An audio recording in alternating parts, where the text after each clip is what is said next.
So hey everyone, it's me, NCR here, and right quick, I wanted to do a reaction video on a short piece that I contributed to this book. This is a devotional collaboration put together by Michael Lacey. I'm going to have a link to where you can buy this in the description of this video because it's a nice book. It contains many different pieces by quite a few different authors. And the really good stuff in this book is called Worship in the Wilderness. Worship in the Wilderness, and there's a lot of pieces in here about worship. And the very first piece in this book, just the way the author, because I read the ebook before I read this book, but I just got this book in the mail today. I've only read, I've only read part of this book so far. I haven't read the whole book yet. But um, the very first piece of the book, begins with some song lyrics. And then he goes on. I'm just going to give you a summary of this piece because I don't want to give too much away because I want you to read this book. And then I'm going to get to my reaction on my piece. But so he's asking, should I raise my hands? And I love his experience. And that's an experience that I've had also, like during worship sessions, because I love worship. Is should I raise my hand? And since reading this, there's been one church service, and just it is interesting the different denominations. There's some denominations that are more hand raising type, as well as just certain people like to raise their hands more. And I find myself during worship in various different stances. Sometimes I like to raise one hand. Sometimes I just like to set, in like a prayer, a posture of prayer, like with my hands crossed, just set. But other times I like to jump up and down with both hands raised. And I love worship. So let me get to my piece. If I can find it relatively fast here. There's it's kind of in the middle of the book actually. Let's see here. Yeah, quite a few different authors. Some authors contributed more than one piece. Oh, there it is. So I wrote a piece titled "Should Worship Wear You Out" and contributed to this book. And since writing this piece and kind of as I was writing it, I've done a lot more thinking about worship. I actually started working on a second piece shortly after I submitted this that I was thinking about contributing, but I didn't finish that piece. And a lot more can be said about worship. And as a podcaster, as a writer, I could share a lot more thoughts about worship. But let me just kind of read my piece here. I haven't read the whole piece yet since I received this in the mail. I did read the first part, and and I'll just kind of react to it as I read it. So let's see how this goes. So 25. Should worship wear you out? By me, NCR. So even when I don't see it, you're working. Even when I can't feel it, you're working. You never stop. You never stop working. That's Waymaker song lyrics. So I've been in many different churches and experienced many different worship sessions. Some churches, like the small Seventh-day Adventist church that my grandmother attends, lacks a worshipful experience. Okay, that statement's true, but it usually consists of one or two hymns, and besides that, the church is filled with elderly people and grandpa-aged men who never like to sing his voice and never learned to love to sing praises to God. Now, that, and maybe the last sentence is wrong as well. Like, as I'm reading this, I'm just like, I can't believe that made it into the book. That kind of should have been edited, and maybe I should have worded this in a different way.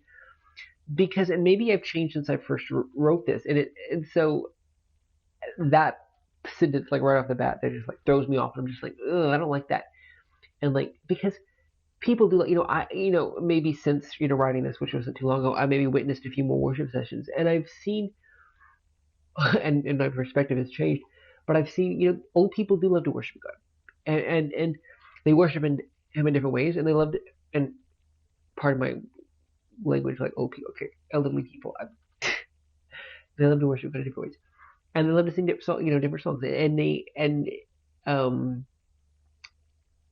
and part of the reason, and so I just want to say, maybe part of the reason I've made this observation is because I wasn't, and so as I continue reading this, I'll get more to the point of what my message is in this written piece, but maybe the reason I came to this observation is because I wasn't participating in worship myself. I was watching and observing other people, and that's like, it's so easy to do. Let me continue reading here.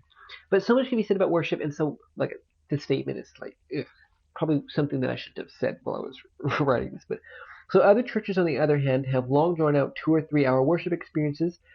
I've experienced or witnessed a few of those times. As a bystander, it's almost seems like they're overdoing it. And when it comes to worship, it's easy to be just that, a bystander. So it's easy to be just that, a bystander.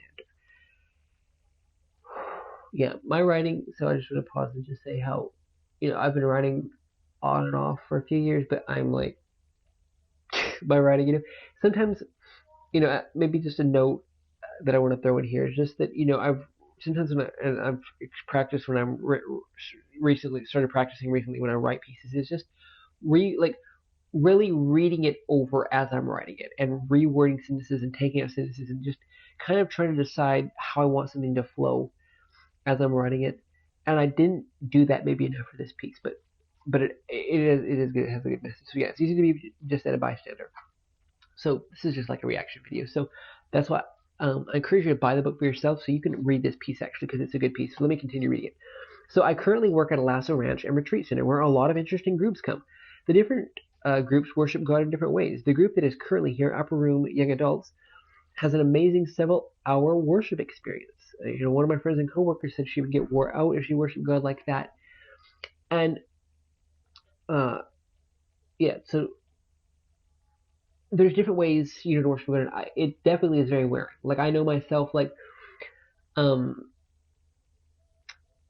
would get like jumping up and like if you're jumping up and down or whatever or however. I mean, worship can be wearing, and so much can be written. And there's so the other piece that I was started working on is how we should but that's a whole other topic. But like it's okay. It, I mean, if you really and some people love to get worshiping God, and let me just stop going down that rabbit trail. But that's another piece that I shared some few other thoughts, and that's like another reaction video because so much of my writing, I write things that are so like sometimes I say things that are good, and sometimes I say things that are not good. And so, what I remember writing is something that I kind of don't want to say in this video, but okay, but in this here, so yeah, and I agree. So I agree with you. Yeah, we get worshiping God, and sometimes it can be wearing in certain ways to worship God. But let me continue because this piece does get better. Like I feel like I had a rough start to this piece, but it does get better. So should worship wear you out? And and then I have this paragraph is kind of interesting because I go from that question, should worship wear you out, and then maybe that is the way some people like to worship God. But what about those who don't like to worship that way? My question for you is it really worship if you're thinking about how you're not enjoying it? And so, if you're thinking about worship, well, there's a lot in this because I kind of jumped from one thing to another. And I didn't really answer the question, should worship wear you out? Because so the answer to the other question is,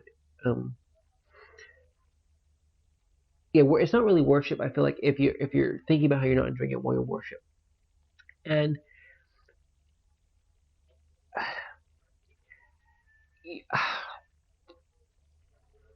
and uh, is it really worship if should worship wear you out? I don't feel like I went in depth and really talked about that too much in this piece, but let me continue reading. Another thing that comes to play here is, Satan is trying to get us to think that we are not really worshiping God unless we are doing it a certain way. Don't let Satan shame you into thinking that worship is a chore you have to do as a good Christian, and you have to do it a certain way. I don't know about you, but I don't want to be just a bystander. If we were having a one-on-one conversation together, maybe we could discuss the different ways we worship God and the different ways to worship God and which way works best for each of us individually. But since I'm writing something about worship, I just want to encourage you to think as you read this. The chief end of man is to glorify God by enjoying Him forever. That is one of my favorite quotes. God desires a real relationship with you. He also desires real worship. Worshiping God shouldn't wear you out. It shouldn't drain you of energy. It shouldn't be something you dread. It should be something you enjoy. I could say so much more about worship, but maybe I will let my fellow writers share some wisdom. I hope you start enjoying God more as you think. No. I hope you start enjoying God more as you make Him the focus of your worship and thoughts. And so really that's the key thing that I really wanted to get across in this piece is just don't be a bystander, but actually worship God, Make this your prayer today. I'm coming back to the heart of worship, and it's all about you. It's all about you, Jesus. I'm sorry, Lord, for the things I've made it. When it's all about you, it's all about you, Jesus. And you can, find out more about me by subscribing to my main YouTube channel, Not Resistant Really, or checking out my podcast YouTube channel. And yeah, that's it for this video. Thank you so much for watching.